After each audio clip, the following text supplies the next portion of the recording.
Old maps provide fascinating glimpses into people and places in our past.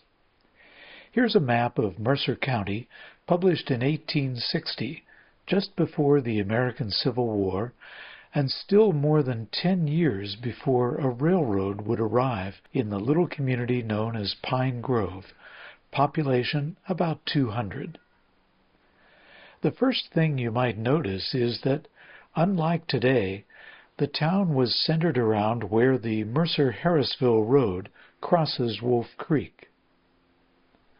Some 45 buildings are indicated by rectangles, and many are labeled with their functions, like school, or for their residents, like D.C. Craig. The map makers included a business directory. That's pretty much all that's actually indicated on this old map, drawn more than a century and a half ago.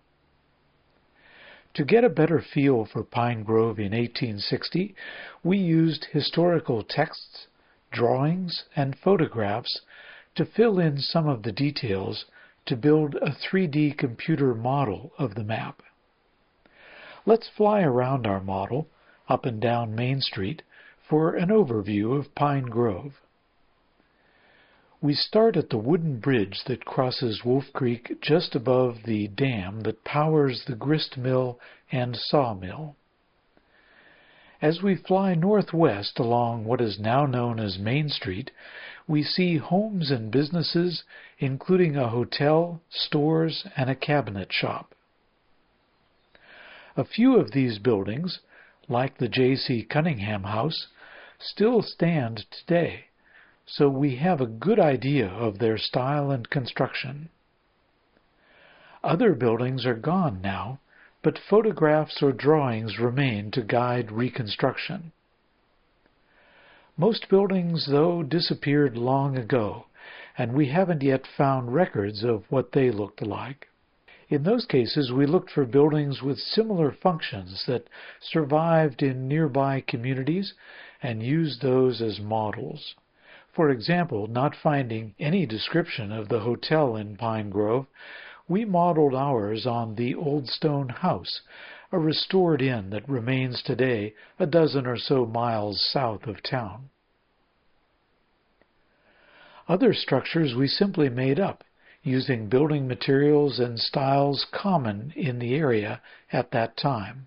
Before the railroads, most buildings were made of local materials. First wooden logs, later wood frames and siding cut from hemlock and other trees, bricks baked from clay found along Wolf Creek, and fieldstone. Wood shakes or slate tiles covered the roofs. Buildings were generally built in plain vernacular style, with Georgian and Greek Revival styles common in the area.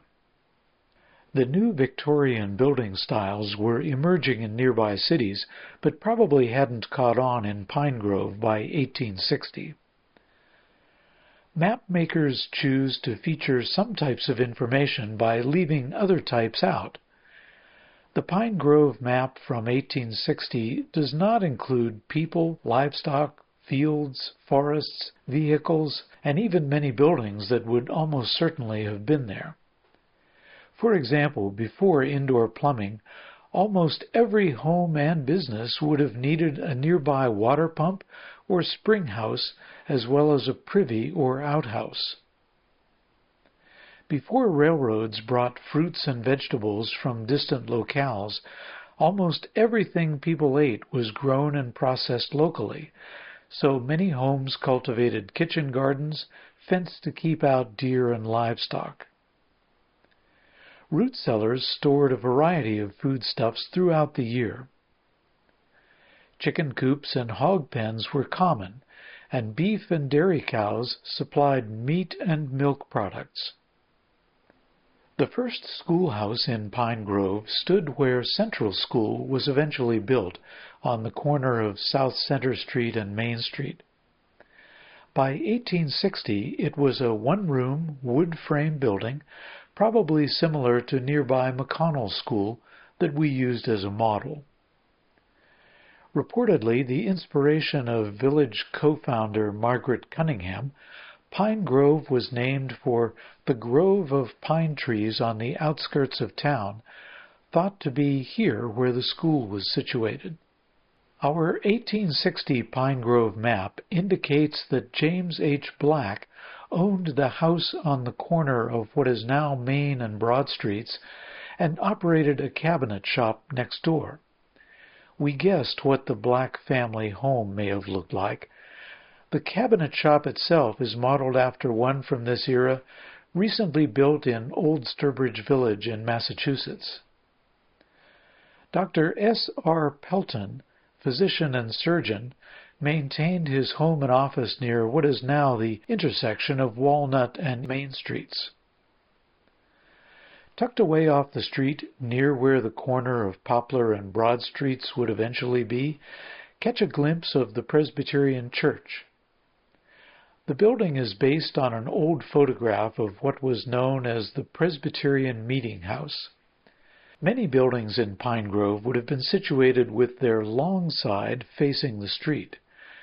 Notice that the Presbyterian Meeting House featured the somewhat newer Greek Revival style, with the gable end facing the street, a low-pitched roof, and decorative elements meant to suggest an ancient Greek temple such as the Parthenon.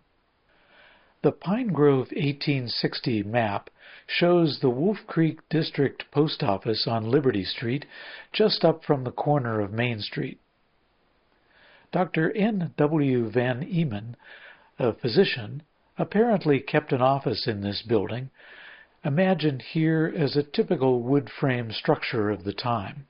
He or another family member may also have served as postmaster. J.B. Smerry's harness shop sits next door. Our model is based on a nearby rural West Virginia post office building from the 1850s. Tanneries were common in this era to process animal hides into leather for shoes and boots, harnesses and other tack for horses and oxen, and belts for operating machinery in water and steam-powered mills. W. A. Young, whose house stood nearby, apparently operated this tannery. We don't know what this building looked like, but we found old photographs of a tannery near Meadville, about 40 miles north of Pine Grove, built and operated by John Brown in 1826. This turned out to be the militant abolitionist John Brown, who, in 1859, the year before our map was published, led the raid on the federal arsenal at Harper's Ferry, Virginia, in an effort to spark a rebellion of Southern black slaves. The map label BSS almost certainly refers to a blacksmith shop. One apparently stood here, where Liberty Street turns off from the Harrisville Road, East Main Street, about where an entrance to Grove City College is today. Ours is modeled after a log blacksmith shop still standing about 100 miles southeast of Pine Grove in Ligonier, Pennsylvania, from the early 19th century. Next door is labeled WWS, which probably indicates a wheelwright or wheel and wagon shop, possibly belonging to James W. Hunter, listed as a wagon maker in the business directory, and next door to the home of M.N. Hunter, perhaps a relation? The wheelwright shop in our model is based on a photograph of a blacksmith and wagon shop in Sandusky, Ohio, in the 1850s. Mrs. E. A. Reed's dry goods and grocery store was apparently situated on what is now the edge of the college campus across from Memorial Avenue. A shoe store stood across Main Street, modeled here after an 1860s shoe shop in Sturbridge, Massachusetts.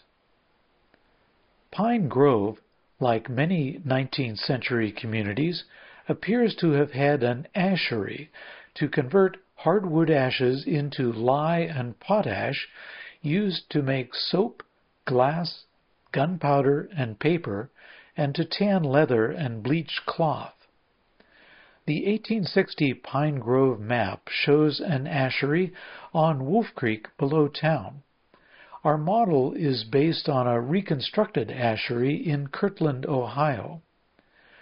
The W.A. Young House still stands in present-day Grove City, with its Greek Revival style and street-facing gable ends. We don't know in what era the wraparound porch was closed in, so we included that just the way it appears today.